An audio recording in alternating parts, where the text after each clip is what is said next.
Morning বন্ধুরা, আজকে কিন্তু সকাল থেকে বিশাল ঠান্ডা পড়েছে, কারণ আজকে হলো পৌষ সংক্রান্তি।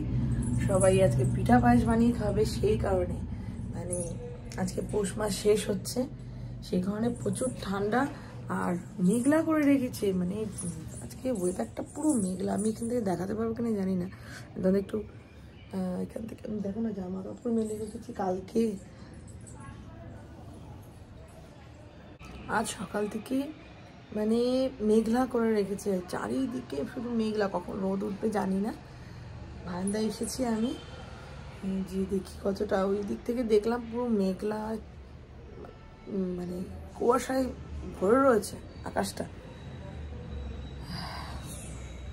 কুয়াশায় ভরে রয়েছে। আর হচ্ছে তোমার ঠান্ডা লাগছে, এই নাইটিটা পরলে না আরাম লাগে, ঠান্ডাটা কম লাগে। মানে জলে হাত দিতে ইচ্ছে করছে না, হাওয়া দিচ্ছে তার মধ্যে, তত কুয়াশা বাড়ছে। দেখো জানলার কাছে কি অবস্থা, বাইরেটাও সেরকমই, বাইরেরও অবস্থা সেরকমই। দেখো কুয়াশাচ্ছন্ন, তুমি জানলা এখন খুলবো না, বিশাল ঠান্ডা। এবার রান্না বান্না করলেই হয়ে যাবে, আর জামা কাপড় কটা আছে দেখা যাক আছে কিনা। কি মেঘলা করেছে বলো। যাই হোক, চলো আজকে দিনটা তোমাদের সাথে শুরু করলাম। রান্নাঘরে ভাত হচ্ছে আর হচ্ছে চিকেন হবে, বেশি কিছু রান্না আজকে হবে না, ডাল তরকারি কিছুই হবে না। আর চিকেন, জাস্ট নর্মাল চিকেনের ঝোল হবে আর ভাত হবে, ব্যাস এই।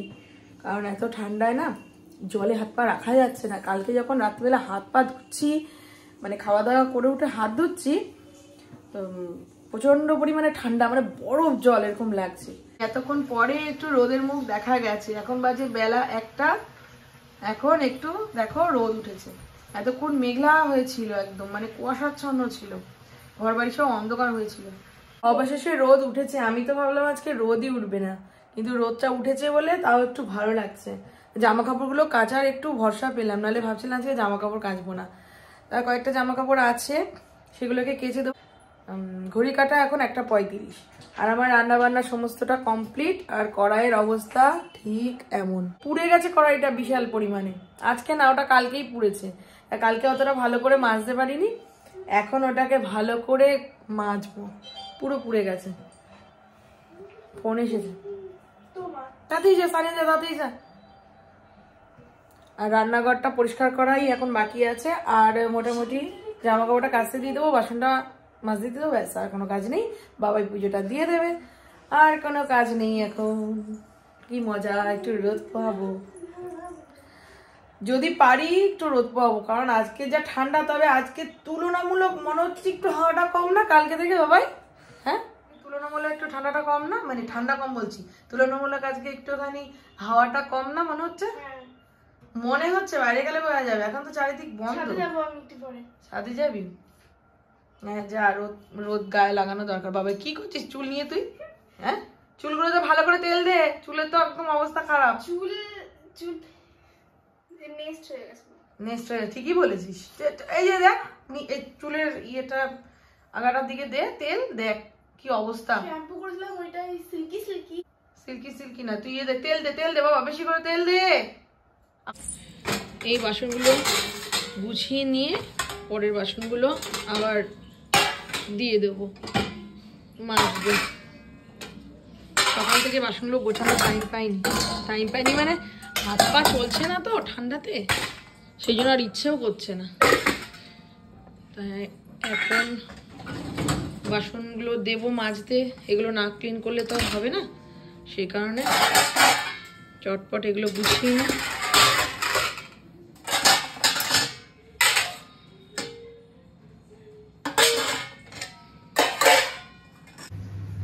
দেখো কড়াইটা এভাবে পুড়েছে, আর আমি কি করছি, আমি এতক্ষণ কড়াইটাকে গরম করলাম, এবার পোড়াগুলো চটচট করে উঠবে। কতটা উঠবে জানি না, মোটামুটি উঠবে। কি অবস্থা দেখেছো, পুরো পুড়ে গেছে। মানে একটু মানে গ্যাসটাকে বাড়িয়ে দিয়ে একটু আনখাল হলেই ব্যাস এরকম পুড়ে যায়। এখন ভালো করে মাজবো স্টিল দিয়ে, দেখা যাক কতটা ওঠে। অবশেষে ঘষে মেজে এতটুকুনি তুলতে পেরেছি।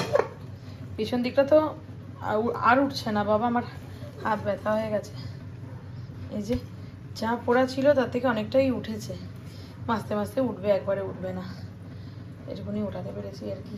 মানে যে রান্না বান্না সব কমপ্লিট, রান্নাঘরটা এই পরিষ্কার করলেই হয়ে যাবে।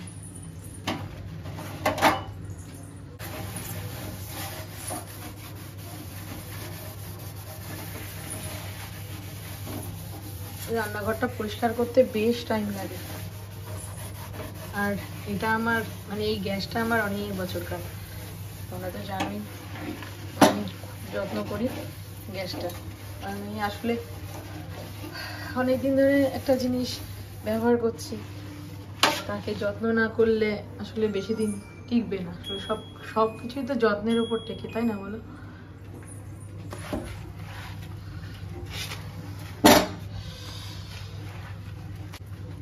একটু তেল মানে যখনই রান্না করি তেল ছিটে যায়, তো ভালো করে একটুখানি লিকুইড সোপ দিয়ে একটা স্কচ ব্রাইট দিয়ে ডলে দিচ্ছি হালকা করে, দেখি তেল চিটেটা উঠে যাবে। এবার একটুখানি লাইজল দিয়ে মুছে নেব। দেখো অবস্থা, আমি আর কিছুতেই হাতে জোর পাচ্ছি না, ঠান্ডায় আমার হাতগুলো প্রচন্ড ব্যথায়, এর থেকে বেশি আর আমি পরিষ্কার করতে পারলাম না।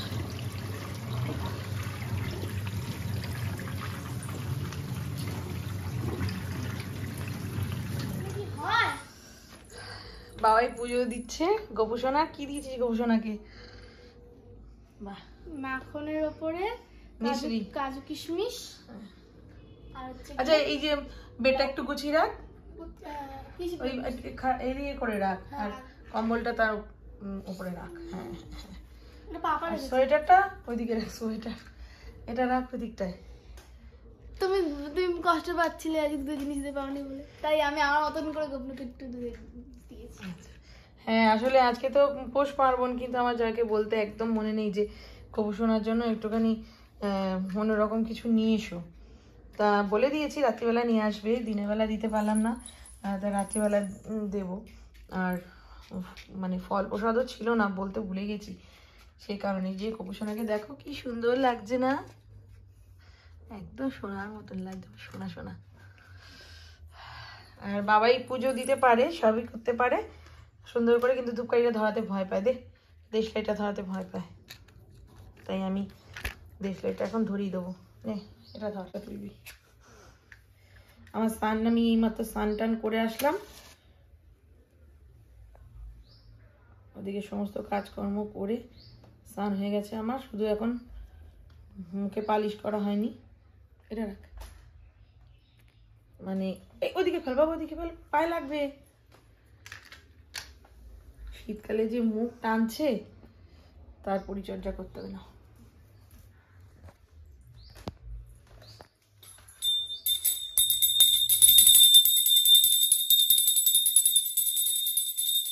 জামা কাপড় মেলার জন্য আমি জানলাতে এরকম দেখো কি সুন্দর দড়ি টানিয়ে নিয়েছি, দুটো দড়ি টানিয়ে নিয়েছি এখানে। ও ছোট মানুষ তো, জামা কাপড় দিব্যি সুন্দর এখানে মেলা যায়। জামা কাপড় কাচতে দেওয়া আছে, বারান্দার জামা কাপড়গুলো এই যে কুয়াশাতে ঠান্ডা, একদম ঠান্ডা হয়েছিল, একটু ভিজে ভিজে ভাব ছিল, তাই আমি আর তুলিনি, এখন তুলবো, তুলে ভাঁজ করবো। ওই বাকি জামা কাপড়গুলো তো আবার মেলতে হবে।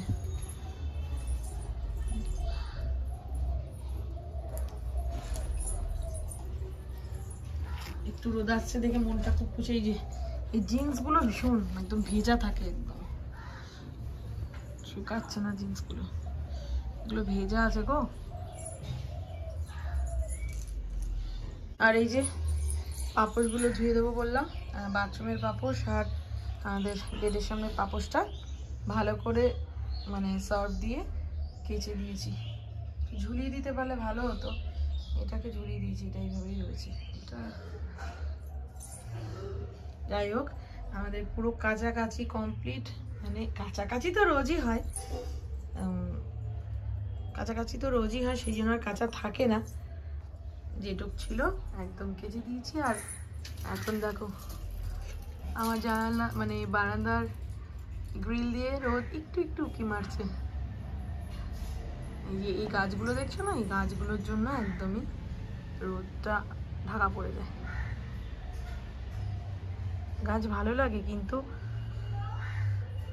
গাছ তো আমিও ভালোবাসি, কিন্তু গাছের জন্য যে রোদ পড়ে না, এটা আমার কাছে খুব খারাপ লাগে। বিছানার চাদর তুলে, সকালবেলা বিছানার চাদর তুলেছিলাম, এই যে এখন পাতবো, পাতা হয়নি, কেচে দিলাম, কেচে এখন মেলবো, এখনো কাঁচা হয়নি। এখন মানে চাদরটা পেতে নিয়ে আর বালিশের কভারগুলো ভরতে হবে। পাপোশগুলো ধুয়ে দিয়েছি, আর এই পাপোশটা এখন বাথরুমের সামনে না রাখলে পুরো জলে জলাকার হয়ে যাবে। বাথরুমের সামনেটা দিয়ে না যতক্ষণ দেবো ততক্ষণ শান্তি নেই, কারণ পুরো একদম, তাহলে এখানটা জলে জলাকার হয়ে যাবে। সে না আগেই কাজটা করলাম। চাদরটা পাতা একদম কমপ্লিট। আমার বর কি করে, এই দেখো ধাপ ধাপ করে বসে একদম মানে খাটের থেকে একটু সরিয়ে দেয় কার্টুনটাকে ধাক্কা দিয়ে দিয়ে। আর এই বালিশগুলো এখন কভারগুলো ভরবো, এই যে বার করে রেখেছি কভার, ভরে নিই। আর সমস্ত জামাকাপড় এখানে যা যা ছিল গোছানো আছে, গুছিয়ে রেখেছি, মানে দু একটা জামাকাপড় এই আলনাটার মধ্যে গুছিয়ে রাখি আমি। আর এই যে রাজ্যের জামাকাপড় মেলা। লাইট জ্বালিয়ে রেখে লাভ নেই, শুধু শুধু কারেন্ট বিল তুলে লাইট টাইট সব অফ করে দিই। একটা লাইট জ্বলুক, একটা লাইট না জ্বললে আবার ঘর দর পুরো অন্ধকার হয়ে যাবে। করে আর চুল আঁচড়াতে ইচ্ছা করে না, পুরো টাক পড়ে গেল। যখনই আঁচড়াই তখনই চুল ওঠে, জানো কি অবস্থা, এক গাদা চুল মানে উঠে আছে আর কি। আর এইদিকে জামা কাপড় দেখো সমস্ত কাঁচা হয়ে গেছে, এখন নিয়ে ছাদে গিয়ে মেলবো। অল্প কটাই আছে আজকে, প্রতিদিন কাচলে আর কত জামা কাপড় থাকতে পারে। আজকে একটু কাজ অনেকটাই তাড়াতাড়ি হয়ে গেছে বলে খাওয়া দাওয়া সমস্ত কমপ্লিট হয়ে গেছে, স্নান করা হয়ে গেল, পুজোটা মেয়ে দিয়ে দিয়েছে তো সেই জন্য একটা তাড়াতাড়ি হয়ে গেছে, খাওয়া দাওয়া হয়ে গেছে। এখন জামা কাপড়টা নিয়ে যাব ছাদে, কিছুক্ষণ রোদ পোয়াবো, তারপর জামা কাপড়ও শুকিয়ে যাবে ততক্ষণে।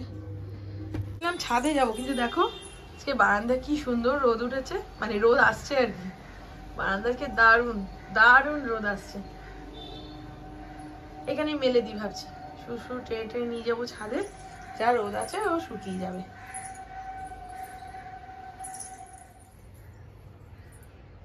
এই প্রান্ত থেকে ওই প্রান্ত পর্যন্ত পুরো গামছাকে অ্যাভয়েড করো, পুরো গামছা কেটে দিয়েছি সব কালকে। ভালো রোদ আসছে, বেকার কেন যাবো বল ছাদে, মানে পুরো ছাদে বালতি খালি হয়ে গেছে, আর মা সুন্দর সুন্দর করে জামা কাপড় মেলে দিয়েছে। টেনে টেনে নিয়ে যাবো, আবার আসলে আবার এখানে মেলো রে দৌড়। গুড। বাবাই তালা দিচ্ছে, বাবাই ভালোই পারে, শিখে গেছে এখন তালা দিতে না। ওই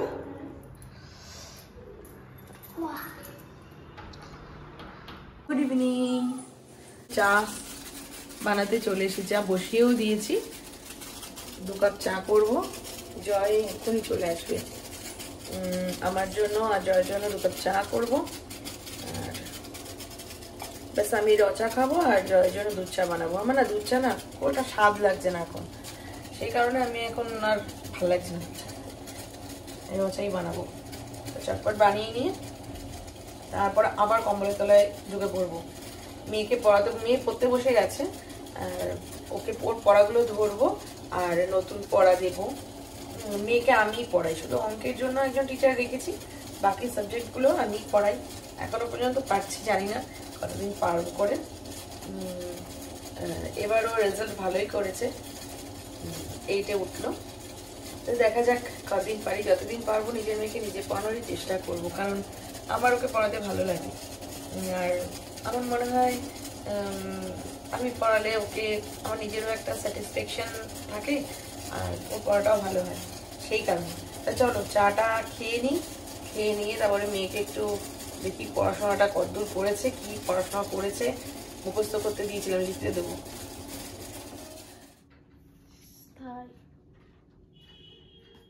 ক্রমে স্থায়ীভাবে হায়দ্রাবাদ থেকে শাসন চার থাকে নিয়ে যান। বলো সেটাকে। আমরা যতই কফি খাই না কেন, চায়ের স্বাদ কিন্তু কফিতে মেটে না, তাই না বলো? শীতকালে সন্ধেবেলা গরম গরম 1 কাপ চা হবে, আর এরকম একটা বিস্কিট হবে, মজাই আলাদা। শীত কোথায় চলে যাবে তার কোনো ঠিক নেই। যাই হোক, মজা করলাম। গরম চা খেলে আসলে বেশ ভালো লাগে। আমি কিন্তু সব সময়ের জন্য ঠান্ডা চা খাই, কিন্তু গরমকাল মানে এখন ঠান্ডাকাল তো, ঠান্ডা মানে শীতকাল বললে এখন একটু গরম চা খাচ্ছি, তাও বেশি গরম না, হালকা গরম চাই খাচ্ছি। কারণ কি বলতো, এই সময় ঠান্ডা চাটা ভালো লাগবে না, সেই কারণে। কিন্তু আমি জানি না কেন সবাই গরম চা খায়, আমার কিন্তু ঠান্ডা চাই বেশি টেস্ট লাগে, জানি না কেন। যাই হোক বন্ধুরা, এখন কিন্তু আমার মেয়ে আগেই পড়তে বসে গেছে, মেয়েকে পড়াটা ধরবো, তাই এই ব্লগটা আর বেশি বড় করছি না, এই পর্যন্তই রাখলাম। যদি আজকের ব্লগটা ভালো লেগে থাকে তাহলে তোমরা করে দিয়ে একটা লাইক আর পাশে থেকো। তাহলে আজকের মতন আসি, দেখা হচ্ছে নতুন আরেকটি ব্লগের সঙ্গে, ততক্ষণের জন্য তোমরা ভালো থেকো, টাটা।